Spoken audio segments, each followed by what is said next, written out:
Assalamualaikum warahmatullahi wabarakatuh. Perkenalkan, kami di sini dari kelompok studi kelayakan bisnis ingin membahas tentang studi kasus terkait perusahaan untuk menandakan apakah perusahaan ini layak dalam bisnis mereka. Oke, sebelum perkenalkan, saya Ahmad Ansar Farid dengan NPM akhir dengan NPM 2411011123. Perkenalkan, nama saya Erwin Ilham dengan NPM 2411011188. Nama saya yang saya masih dengan NPM 2461101068. Perkenalkan, nama saya Rizky Ramadhani dengan NPM akhir 105. Saya sebagai Oke, di sini kami bersama salah satu owner di bidang rental mobil, yaitu dari owner CV pengajaran rental bersama Mas Tristan. Oke, sama Kak Tristan ya. Oke, di sini kami langsung saja ya dari pertanyaan-pertanyaan terkait beberapa aspek yang akan kami rangkum jadi beberapa pertanyaan untuk menilai apakah bisnis ini layak dijalankan.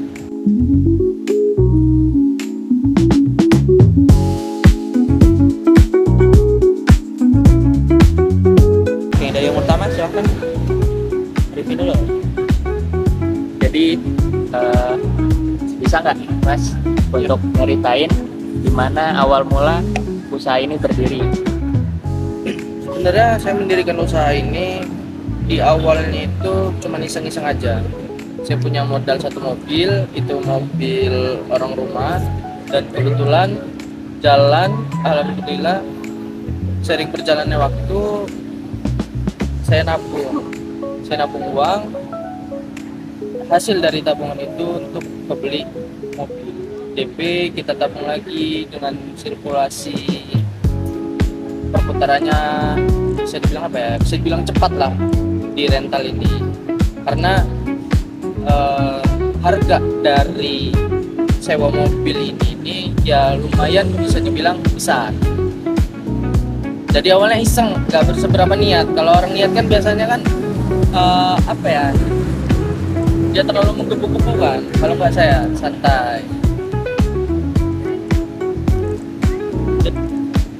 Ilham, Apa yang motivasi Mas untuk membangun usaha ini?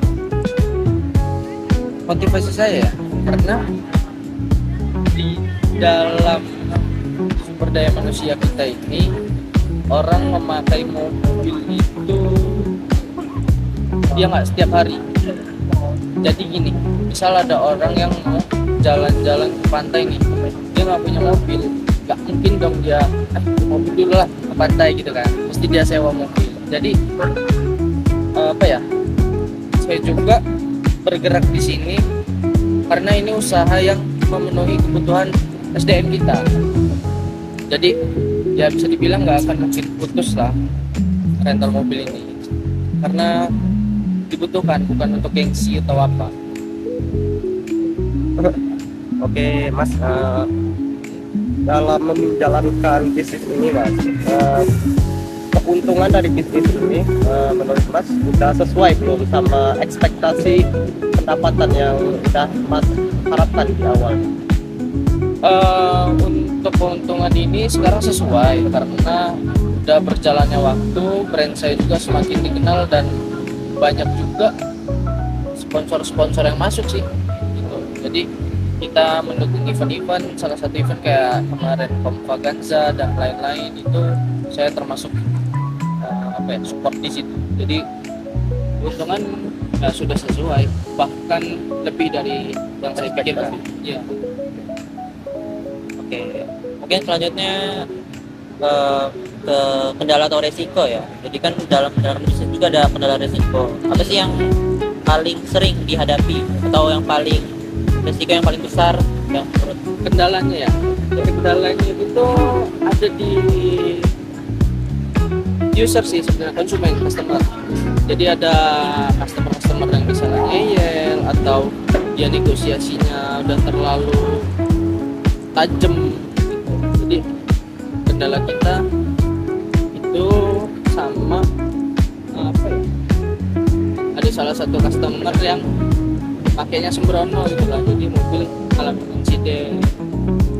Kalau resikonya nyawa, karena di rental ini kan mobil ini kan bukan puluhan juta sih harganya, ratusan juta. Ketika itu mobil digadaikan atau digelapkan, itu kita susah untuk berkomunikasi dengan si penadahnya. Ada yang penadahnya agresif untuk dikomunikasi, ada juga yang santai. Nyawa resiko dan kehilangan unit. Untuk tren selanjutnya itu dalam beberapa tahun terakhir, apakah ada peningkatan atau penurunan jumlah untuk permintaan Kalau rental? semakin tahun di saya ya, kalau di yang lain saya nggak tahu, semakin tahun itu semakin naik permintaan pesanan mobil.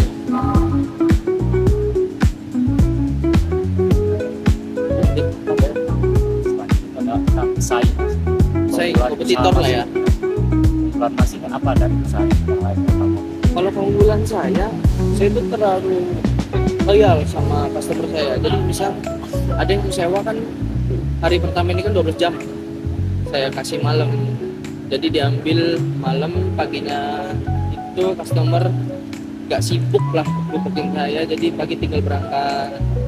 Juga saya nggak nerapin uang charge cuci mobil kotor dicuci di garasi kita. Menurut Mas, siapa target pasar Mas yang paling Mas fokusin di sini? Kalau saya Ada nggak? targetnya itu ke Gen Z sih, Kan Gen Z. Ya kita ini kan apa ya? Ya penerusnya bangsa ini lah, walaupun kayak gini ya, gitu. Jadi ya target saya emang usia 20 sampai 25 gitu yang sewa-sewa mobil sekarang. Kalau yang untuk bapak-bapak jarang saya terima. Target saya di Kepingin aja ya, target utama. bukan utamanya. Selanjutnya itu dari ini ya, lokasi usaha kan pendiriannya juga kan harus melihat lokasinya kenapa Ya, strategis atau enggak. strategis ya. Jadi faktor yang paling dominan itu apa? Misal dia tempatnya ramai ataupun tempatnya dia banyak apa ya? Banyak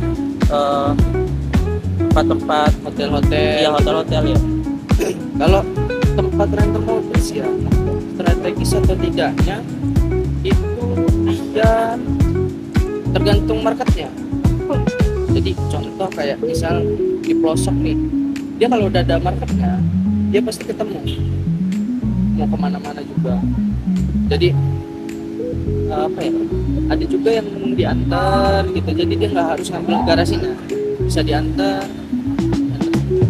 gitu. Kalau untuk masalah tata letak itu gimana Mas? Misal kantor sama area parkir sama area-area buat fungsi atau benerin mobil.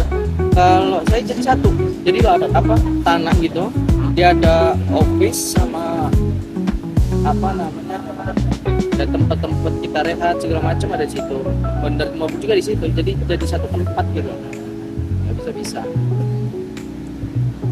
Ya, teknologi itu sistem Marketing. udah bisa online atau enggak? Kalau sistem booking belum, kita masih melalui WhatsApp, karena kalau melalui website itu saya pikir apa ya, nggak masuk dalam hitungan saya, Sebelum perlu lah ya. belum perlu. Masih efisien apa masih efektif lah ya. Masih efektif menggunakan WhatsApp atau Instagram. Menurut Mas, jumlah unit mobil Mas saat ini yang ingin disewakan udah cukup belum untuk kebutuhan market saat ini, atau Mas berencana mau nambah lagi armadanya? Sebelum ya, kalau rencana nambah armada itu pasti ya. Cuman kalau untuk market sekarang ya saya bilang saya cukup. Kalau nggak cukup juga kan, satu ban penampung bahkan satu Indonesia ini ada paguyubannya. Jadi misal kita ada orderan di Jogja, Jakarta atau Bandung, ya kita bisa backup dari Lampung.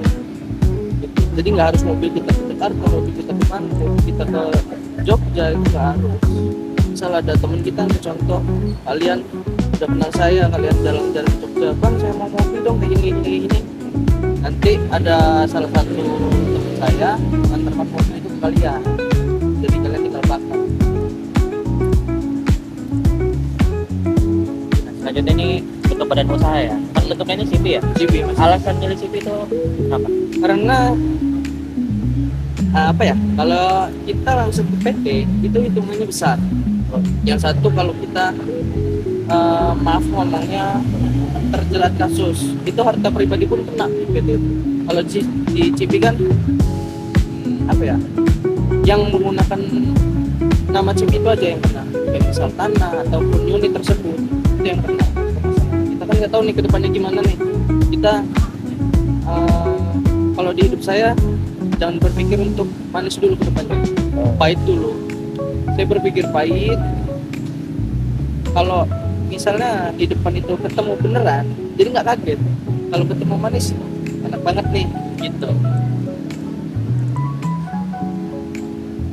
Mas, kalau untuk struktur rental mobil ini itu ada bagian khususnya nggak? Misal mekanik, terus bagian administrasi sama yang nganter-nganterin mobil. Oh, itu kalau itu jadi satu. Saya cuman di rumah itu cuman ada 2 orang sama saya 3. Siapa? Ada apa ya, SDM lah, sedangkan apa? Sudah. Kayak satu nih admin ini saya pegang, yang untuk handle antar mobil juga saya pegang. Kalau yang SDM yang bergerak cuci mobilnya ada, sama mekaniknya itu juga ada. Tapi mekanik ini juga mencakup juga dia kerja di sini gitu.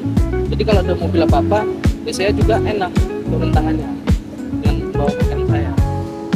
Gitu. Modal awal. Usahanya. Modal awal ya, itu tabungan saya sih. Jadi saya ini dulu hitungannya orang yang benar-benar susah lah, sampai ngedapetin duit 20.000 aja saya susah benar, dari Gojek, dari Maxim segala macem itu saya kumpulin jadilah modal untuk DP mobil berikutnya gitu. Berkaitan dengan pendapatan nih mas, biasanya ada nggak hari-hari tertentu atau season-season tertentu yang biasanya mempengaruhi gitu pendapatan mas ini di bisnis ini? Oh ada Ada. di bulan puasa, apa ya, kita ini kan bergerak di transportasi kan, Ya. yang tujuannya pasti wisata. Bulan puasa juga orang-orang pasti puasa, masker, panas. Itu sih yang sepi. Pendapatan saya di bulan puasa kayak udah hari ini nih, mobil pada parkir semua di rumah. Jadi udah menurun. Ketika Amin 5 mau menjelang hari raya Idul Fitri, itu baru kita pulang lagi. Bahkan sampai kekurangan unit kita. Kayak tahun baru gitu. Tahun baru itu Nggak rame, ada efeknya. ada efeknya. Kayak event-event apa ya? Kalau weekend itu Sabtu Minggu mobil pasti keluar semua. Itu selalu. Kalau misalnya weekday ya ada lah 1-2 yang mati. Mungkin selanjutnya itu biaya perawatan rutin. Tapi ini dikurangin dari pendapatan per bulan ya. Dia berapa persen gitu? Bisa diuntungkan. Pendapatan rutin ya. Itu kalau saya bagi, kalau di persentase saya itu ada di 5%. Setiap kan ada pembukaan tuh tiap bulan tuh. Saya pinggirin 5% untuk maintenance unit. Kayak saya ganti oli gitu Iya, segala macam. dan juga kan ada apa ya, ada beberapa lah sponsor dari bengkel yang masuk, itu membantu juga untuk persenan bayar. Jadi misalnya bayar 100.000, kita dapat promo dari dia karena udah kerja sama 30% gitu sih. Mas, kalau untuk balik modal 1 unit mobil itu kira-kira berapa lama? BP ya, break even point-nya. Satu mobil balik modal itu, kalau angsuran kan sekarang ini kan 4 tahun nih, paling lama 5 tahun. Kalau saya mobil yang sudah lunas itu ada 2, tik balik modalnya itu ada 2 tahun. Dengan hitungan mobil itu jalan terus. Kalau mobil itu ada liburnya atau bolongnya banyak, nggak jalannya ada banyak, ya lama, bisa 3 sampai 4 tahunan. Harga BBM kan lagi naik ya. Gimana? Harga BBM Lagi naik. Lagi naik. Ngaruh lah. Harga BBM lagi naik ya? Sebenarnya itu mengaruh sih, karena kan apa ya, permintaan customer juga banyak yang ini jarang alin lah. Kalau alin itu kan kita pakai driver, pakai BBM, makan driver semuanya ditanggung. Cuman kan ini customer kebanyakan yang lepas kunci, jadi alhamdulillah nggak ada pengaruh di saya walaupun BBM naik. Oke Pak. Apakah bisnis Mas ini udah menyerap cukup SDM di lokasi tadi sama sendiri gitu? Nyerap ya? Iya. Nyerap sih udah. Oh ya udah. Kalau dari sekitaran saya jarang apa mereka ngubungin saya karena butuh doang. Jadi nggak tiap hari nyewa mobil. Kadang mau jalan-jalan sama keluarga baru mereka ngubungin saya. Kalau hari-hari mereka ya biasa aja. Nggak tahu bahwa saya punya rental. Oh, jadi tenaga kerja di dekat lokasi bisnis Mas dulu Mas udah ada yang bekerja di situ Mas? Udah ada 2 orang. Ya itu tadi sebagai mekanik sama yang cuci mobil. Jadi kalau dilihat dari tadi kan pertanyaan-pertanyaan itu kan dia mencakup 5 aspek ya. Aspek ekonomi dan sosial ya berdampaknya positif udah pasti lah ya, karena tadi juga merekrut tenaga dari sekitar juga kan membantu ekonomi juga. Dari keuangan juga tadi lumayan udah margin ya, udah untung lah ya, udah untung. Di aspek manajemen juga udah cukup ini lah ya, udah matang lah ya, Udah tersusun lah ya. Jadi kalau di dalam rental saya nggak ada manajer atau supervisor, itu nggak ada. Hubungannya antara pekerja langsung dengan owner gitu. Dari aspek teknis juga tadi ya udah lumayan berjalan lah ya, maksudnya sudah teratur Udah dan tertata karena sudah mengerti semua. dari pemasaran juga udah bagus lah ya. Jadi ya udah, kalau kita lihat dari aspek-aspek tadi yang udah cakupi, sudah positif juga hasilnya ya, udah bisa dibilang sangat amat layak lah ya bisa dijalankan, karena emang dari profil tadi juga kita bisa melihat bahwasannya emang perusahaan ini dibentuk dari nol gitu dan bisa mencapai kondisi sekarang dengan keuntungan yang juga udah cukup. Jadi ya udah lumayan lagi, emang udah cukup layak lah ya. Mungkin gitu aja dari wawancara kelompok kami pada sore hari ini. Mungkin kurang lebihnya kami mohon maaf. Wassalamualaikum warahmatullahi wabarakatuh.